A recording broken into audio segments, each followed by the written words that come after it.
ఈ అమ్మాయి వద్దు మనకి, ఈ అమ్మాయిని చంపేసి తమ్ముడ, కొట్టు తమ్ముడ, చంపేసి ఎందుకు అంటున్నారు అన్నమాట? ఇదేగా ఈ మనవరాలు పిల్ల ఒకటి ఉంది, మేనత్త మనవరాలు ఉంది పిల్లగాడికి.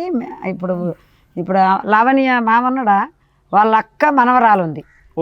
ఇది చచ్చిపోతే దాన్ని చేస్తాం. అంటే మీరేం బాగా చూసుకోవట్లేదా? ఏం పెట్టట్లేదా? అంత బంగారం ఇచ్చినారు, అంత డబ్బులు ఇచ్చినారు, 20 సూట్ కేసులు బట్టలు కొని ఇచ్చినాం మా బిడ్డకి బట్టలు వస్తువులను కొనించంగా, తనకు కావాల్సిన వాళ్ళకి ఇవ్వంగా, మా బిడ్డని వేధించడానికి రీజన్ ఏందయ్యా అంటే, మా బిడ్డకి ఎప్పుడైతే చేయి తెగిందో ఇది అనారోగ్యాన్ని పాలైపోయింది, దీన్ని మనకు వద్దు కొడక అని చెప్పి తల్లి. అనారోగ్యం అంటే ఏమవుతుందో అలా తెగితే ఈ చేయి పని పాట చేయదిగా చేస్తూనే ఉంది, ఇంట్లో పని పాట చేయలేదు, ఇది పని పాట, ఇది దీన్ని చెయ్యి పని పిల్లలు పుట్టరు, దీనికి పిల్లలు పుట్టరు. చేయి తెగిపోయిన తర్వాత దీనికి పిల్లగాలు పుట్టరు, దీనికి పిల్లగాలు పుట్టరు, దీనికి ఆరోగ్యం బాగోలేదు అని చెప్పి క్రియేట్ చేసుకొని వాళ్ళుగా ఆడబిడ్డలు